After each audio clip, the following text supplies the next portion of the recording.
Looks like January 6th is going to be a big day around D.C. First off, the president's trying to cook up another MAGA-palooza, Million MAGA March. And of course, that means we'll be seeing the likes of My Pillow guy and Lee Greenwood and the guy from Big and Rich. I'm not sure if it's Big or Rich, with the handlebar mustache and the black cowboy hat. And I'm sure there'll be a host of pardoned felons and QAnon freshman lawmakers and hundreds, if not a few thousand, of the MAGA faithful. So it's very exciting.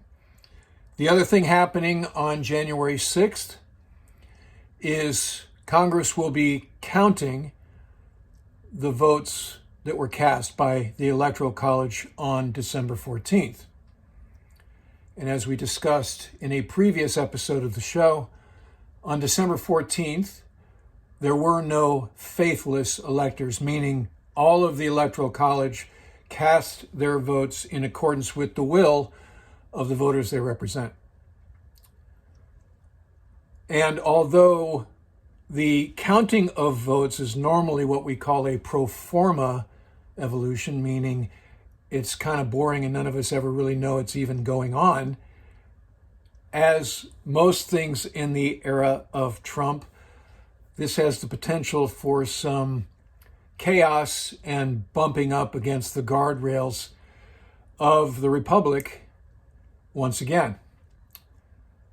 So Trump loyalists seem to be viewing this as a last chance nuclear option to overturn the results of the election.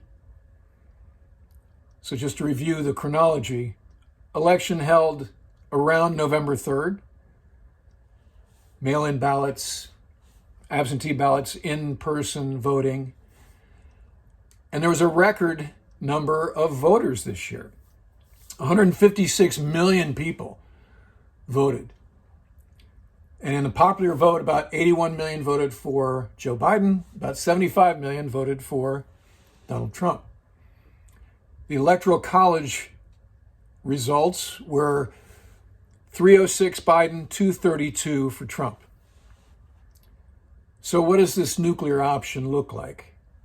How can Trump loyalists try to disturb what is a pro forma event on January 6th and maybe even overturn the vote? Well, Vice President Pence, by virtue of his billet, is also the president of the Senate. So on January 6th, he'll be handed a bunch of sealed envelopes, and in those are the Electoral College votes from each state. So if Vice President Pence believes, as the loyalists are trying to encourage him to believe, that the Electoral College votes from 6 contended states, and those are Wisconsin, Pennsylvania, Michigan, Georgia, Arizona, and Nevada. So if he buys the idea that those are invalid, now remember, courts have ruled against the idea that those are invalid because there is no basis in fact for that claim. But let's say Pence proves to be more a loyalist than a fan of democracy, and he decides to not open the ballots from those 6 states, which is his right under his power as president of the Senate. So at that point, Trump's Electoral College tally would still be 232. Biden's would go from 306 to 222. The 12th Amendment of the Constitution says at that point, the votes are counted, and whoever has the most votes, not whoever has 270, but whoever has the most votes is the president. Now, these same loyalists have claimed that this has some precedent in history. They say that this is how Thomas Jefferson won the election in 1800. But that's not true. So here's a quick quiz. What was Thomas Jefferson's party affiliation? Democrat or Republican? Well, that's a trick question because his party was actually Democratic Republican.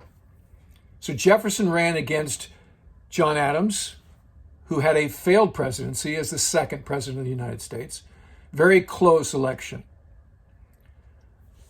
So the Electoral College was tied 73 votes for Jefferson, 73 votes for not Adams, but Electoral College votes for Jefferson's running mate, Aaron Burr. They were tied at 73. So it went to the Senate to be adjudicated. They voted 36 times and couldn't break the tie. Finally, Alexander Hamilton convinced some of his colleagues to vote for Jefferson because he didn't like Burr, and obviously the duel is a thing of history. Another sign of the times. I don't see anybody dueling these days, which isn't a bad thing. So in the 37th vote, Jefferson won. So those who claim that Jefferson used his powers as president of the Senate to win that election are lying. It went to a vote in Congress and Jefferson won by virtue of that vote. The other thing that these Trump loyalists are circulating around the internet is this quote. And the quote is, "Those who cast the votes decide nothing. Those who count the votes decide everything." And they're using this as a call to action to Vice President Pence to use this nuclear option. Well, you know who said that quote? Joseph Stalin. So here's hoping on January 6th that the GOP and particularly President Pence prove to be stalwarts of the republic and democracy and not Stalin-era Russia advocates. All right, that'll do it for this episode. As always, thanks for subscribing, for liking, for commenting, and for sharing these episodes. Appreciate your support.